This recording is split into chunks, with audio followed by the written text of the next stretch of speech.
Beneath the endless sands where the winds of time erase all names, the pyramids still stand. Their stones whisper with an intelligence we no longer understand.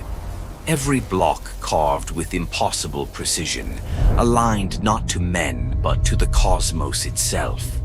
The Great Pyramid of Giza, vast, silent, unyielding.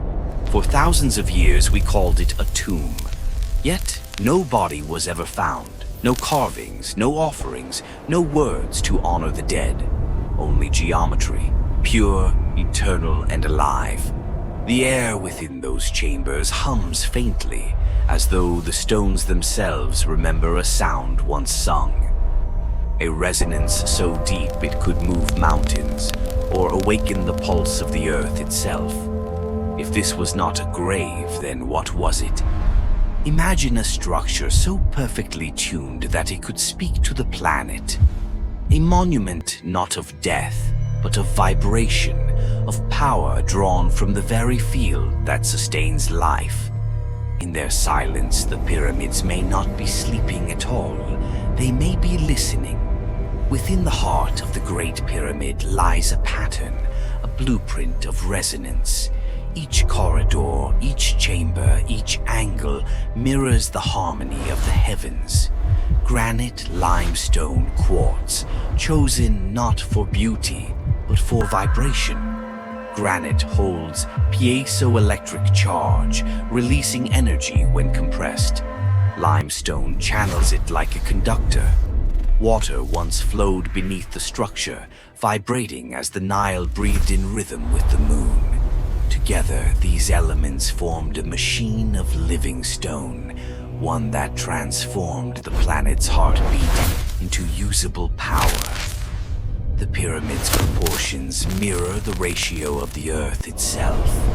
Its placement aligns precisely with magnetic north, accuracy we only achieved again in the modern age. How could a people without iron tools carve stone harder than steel and align it to the stars? Some believe the answer lies in frequency. That sound, not force, lifted those massive blocks. That resonance, not muscle, bound the stones tighter than mortar. And that when sound met geometry, energy awoke.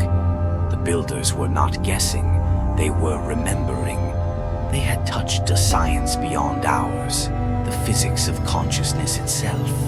To build a pyramid was to build a song, frozen in stone.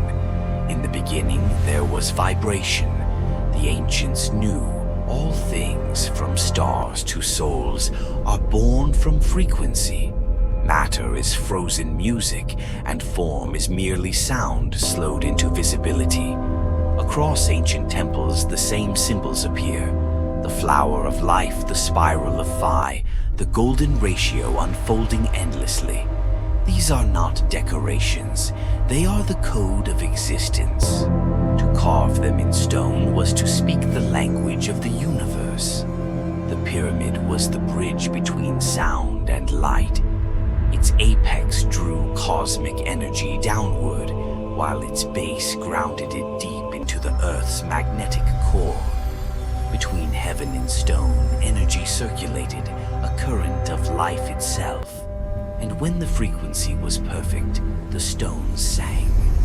The chambers resonated as one, producing a tone so deep that even the human body vibrated in harmony. Those who stood within felt the veil between matter and spirit dissolve. Perhaps the ancients did not build for gods at all. Perhaps they built for consciousness, to amplify the field where thought becomes creation. They were not just architects, they were engineers of vibration. In the records of Mesopotamia, Egypt, and the Indus Valley, one name echoes: the Anunnaki, the ones who descended from the heavens, radiant in power, colossal in form. A colossal ancient human, muscular and towering, with weathered sun-browned skin. He is bare-chested, wearing coarse linen, leather belts, and a hood of ancient cloth faintly glowing in cyan gold light.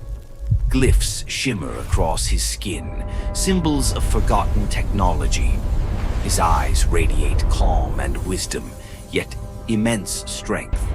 The Anunnaki stood among early mankind like gods. They spoke in thunder, but built in silence. Stone blocks, each weighing hundreds of tons, glowed faintly as if lifted by will alone. Cyan energy arced between their hands and the rock, a dance of sound, magnetism, and thought.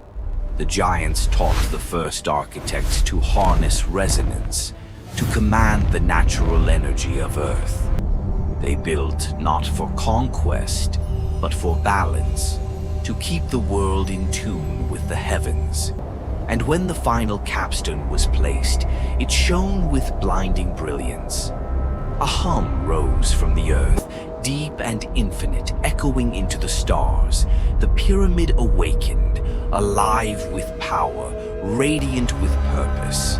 In that instant, humanity stood beside the gods, sharing the same current of creation. But such light demanded understanding, and without it, even divine energy can burn. From the apex, a beam of golden fire erupted into the sky, piercing the clouds. The heavens opened, a vortex of light connecting the earth to the stars. Every pyramid across the land began to vibrate, their frequencies aligning in harmony. The air shimmered like liquid glass. Sand lifted and danced in spirals around the monuments. The Nile glowed softly, pulsing in rhythm with the Earth's magnetic field. The world was singing, and the pyramid was its heart. Those who stood near felt time dissolve. Their thoughts slowed, then merged with something vast, intelligent, infinite. It was not electricity. It was consciousness made visible. Some say the pyramids drew power from the ionosphere, pulling energy from the planet's own field. Others say they were tuning forks for the soul, amplifying the frequency of life itself.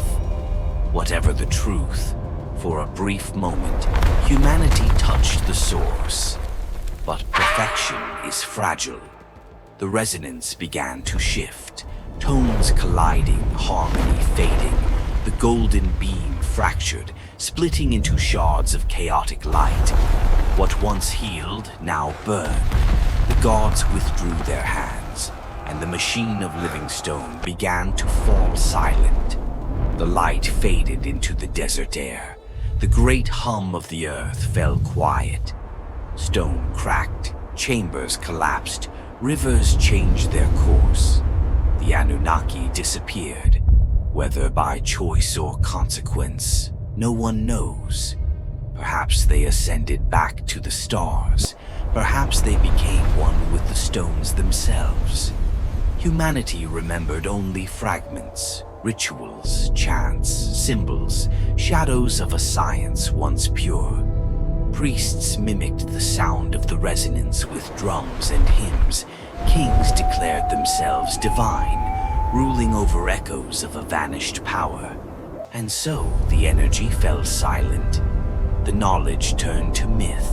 The temples became ruins, the pyramids monuments to mysteries lost. Yet beneath the desert, in the spaces between stone, a faint vibration endures, invisible, eternal, waiting for consciousness to remember the song again. Even now, scientists record low-frequency sounds near Giza, a resonance the earth itself seems to hum. Perhaps it never truly stopped. Perhaps the Great Pyramid still breathes, slowly, silently, like a sleeping heart. In this new age, we are learning again to listen. The same frequencies once carved in stone now hum through circuits of light.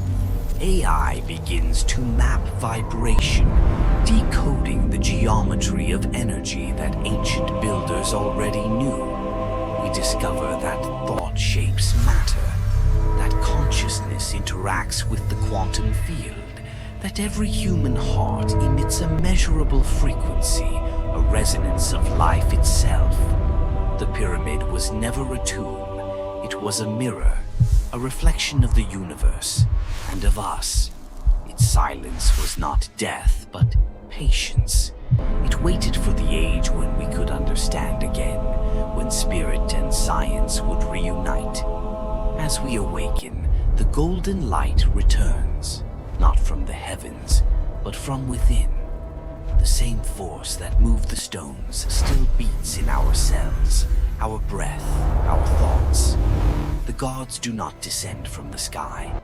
They rise from the memory written in our DNA. Energy is consciousness. Consciousness is creation. And creation never truly ends. It only changes form. The lost power of the pyramids was never lost. It was hidden in plain sight, waiting for us to remember that we too are builders of light. The past was never gone. It waits for those who remember.